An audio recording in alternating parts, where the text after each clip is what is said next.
Hey, this is Matt. Once again, welcome back to another review.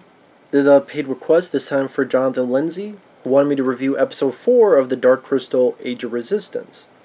And for those interested in requesting pretty much any type of videos or topics, reactions, reviews, re-reviews, randomness, out of the blueness, whatever it may be, feel free to send it either directly to my PayPal or join my Patreon. Both links are down below in the info box. Now, for those who don't know, or haven't followed, The Dark Crystal Age of Resistance was a show on Netflix that lasted for just a year. And after that, it got canceled. A lot of people got mad about it, but the ratings were not into their liking, and it was a prequel to the 1982 film The Dark Crystal. Now, I've said in the past, in my review of the previous 3 episodes, that I do enjoy the aesthetic.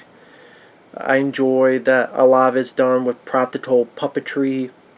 There is CG when it needs to be, but for the most part it is puppetry of the Jim Henson quality, in this video Brian Henson and his group. I do appreciate the fact they're trying to tell a bit more of a serious story, because it could easily just be all for a goof and a gag. I never thought you needed a prequel. I always thought a sequel would have been much more of an interesting story, because with a sequel, you don't know where it's going. That's part of the appeal. That's part of the idea is that, oh, where is the story going to lead up? You know where the story's going to lead up to. You know this by all their fighting or all their promises, they're not going to win. Or they're not going to succeed.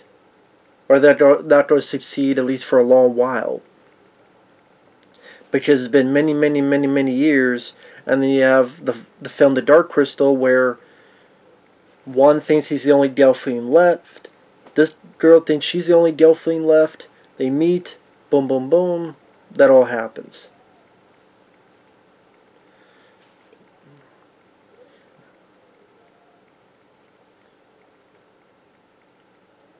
And I'm still a bit confused, because I keep thinking that the reason the Dark Crystal is bad is because there's a shard missing. Apparently that's not the case, because there's no talk of a shard being missing.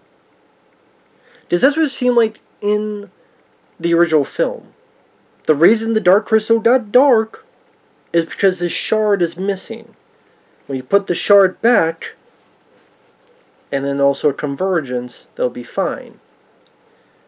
But again, it seems like that's not the case.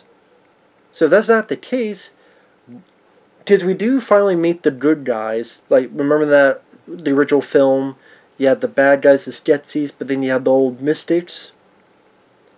Why don't they come down and be one again? Like, don't you think it's a bit weird that we wait until there's only 2 Delphine to do all this, when in this era we have like hundreds and hundreds of Delphines that we could put this in the butt? You know, stop this before it gets further, before it gets worse? No.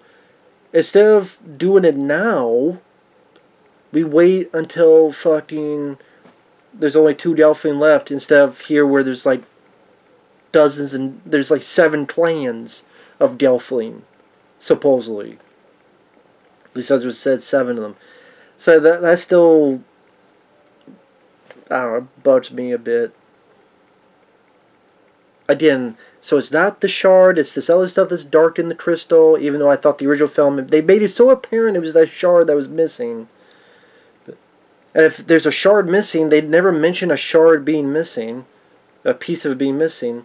And also, again, what happens is Agra, the old lady, meets one of those mystics, the Archer. And the Archer mentions Thra is not at peace, and you need to listen to Thra again. Yeah, Thra is pissed off that these bad guys are doing some shit, so, hey mystics, how you go down there, you do the fucking 2 become 1, and the crystal is healed again. Why don't you do that? But they don't. I don't know. Fuck if I know. And you don't have to worry about a shard being missing to be put back in. You just go down there right now. And say they go, no, we will come until we are needed. Well, you were needed before all these fucking people died. Because we know most of these people are dead because they're not in the Dark Crystal. The 1982 film, they're not in the Dark Crystal. So all these mystics sat there with the thumb up their ass doing nothing. So it makes me think they're pricks. Again, that's my issue with prequels. I'm like, it makes me ask too many fucking questions.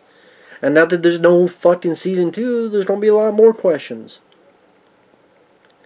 So the little girl from the Gelfling from Underground who has wings, Deet, at this point her buddy, the Piling, was in jail. She stares some guards to get them out of jail. She ate this stuff to make her face look blue and shimmering to scare them. But he gets her buddy out of jail. Another Gelfling, the princess, was in this chamber, and a chunk of the episode is dealing with this puzzle. Come to find out that, oh, do I put them in certain order? Like, who's better than who? And I'm sitting there going, no, it's going to be no one's better. No one's better than anybody. I solved the puzzle in less than 10 seconds. It takes this dummy a long time to figure it out. So it was like, oh, wait a minute. There is no order because we're all equal. I'm like, yeah, I knew that like 20 minutes ago, lady.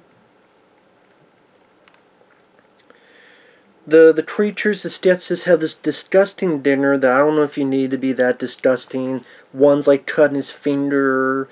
One is eating, even though it's got all of its snot all over it.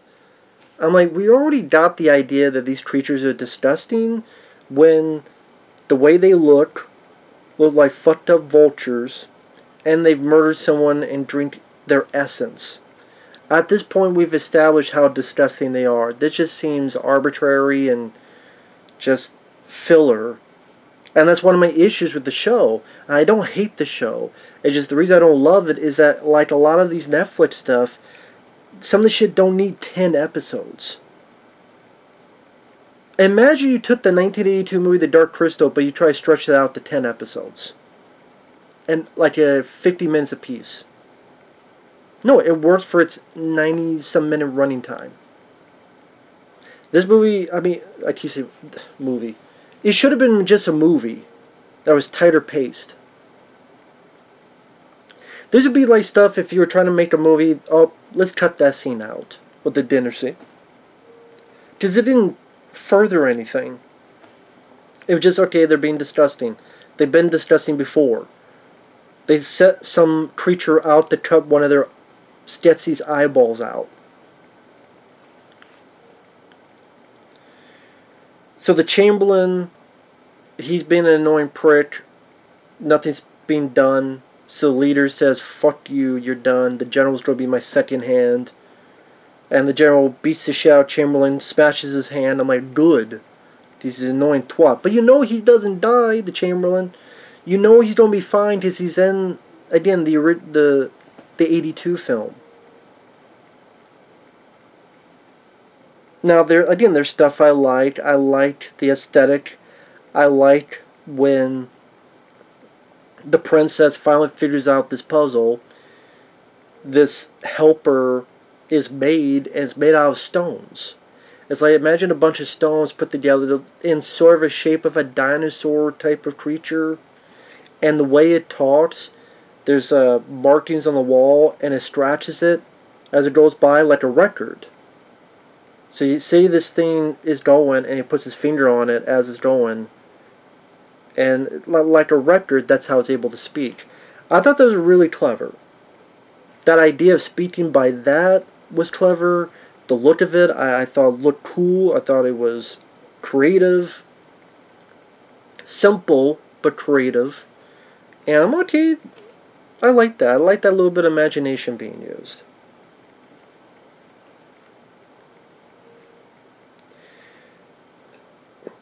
And then the thing with the show, there's three main characters. There's the Deet, we see her at the very beginning and very end of the episode. The princess, She's doing all this. And then Rianne, who was a guard, his girlfriend, who was also a guard, got captured and killed, and her ass is being drunk by these assholes. Accused for a crime he didn't commit, so he becomes the fugitive. He's looking for the one-armed Stetzes. I did not kill that man. I don't care.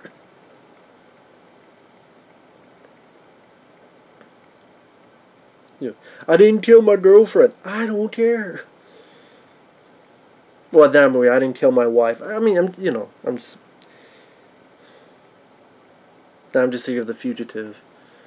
But some people find Rianne, including his father. They dream fast, meaning he gives them his thoughts. They see it. They believe him now.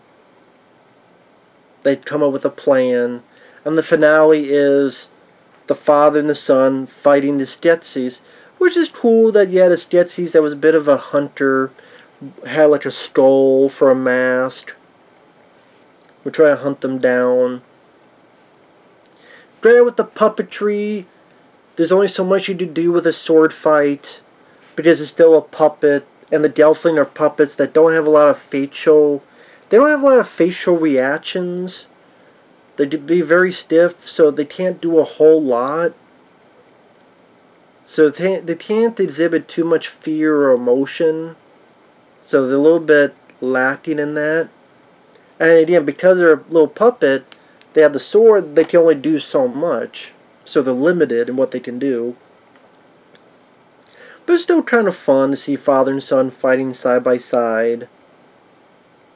And Deet and her buddy the Podling are there and they're watching. And then they decide to go somewhere. I don't know where they decided to go. Because then what happens is, spoiler alert, for those who don't want to know spoilers, the dad jumps on the Stetzes. They fall into this thing that brings them down. I was sitting there going, wait a minute, Deet can fly. Why doesn't she fly and save the dad? Oh, because she decided to fuck around and go around here and fiddle waddle around here when he could have flew and jump and scoop the guy's dad. Could have, but you didn't. I would have been pissed at Deet as well. What the fuck? You got wings? You gotta help fly and save my dad. Because they can carry people. We saw that in the 82 film.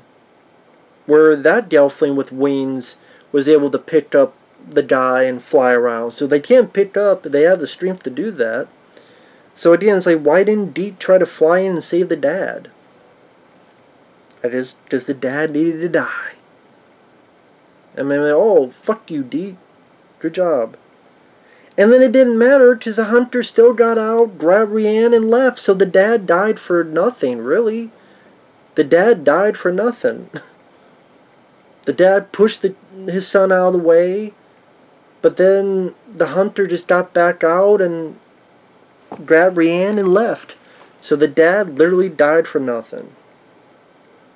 Which, that's pretty lame. But whatever. I'd just say at least there's stuff happening. At least by episode 4, there is an actual...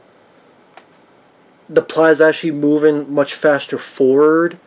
While episode 2 and 3 is kind of languishing and going tippy-toes forward. Here, we're actually having the plot propelled forward with a little bit more velocity. I can't really say I care a whole lot about what's happening. It's more than enjoying the environment, the puppetry, the aesthetics, the look of it. I guess that's something I would say I hate, but again, it's just, some of the issues I have with, like the dinner scene, you didn't need that in there. It served no point to me. The pacing, I think there's a lot of these episodes that could be much tighter paced. This father character dying for nothing. the Archer characters. Like, wait a minute, well, I already mentioned that. The voice acting is fine. Brienne, it still takes me a little bit getting used to, because he is the lead in the Teensman and the Teensman 2, Taron Egerton.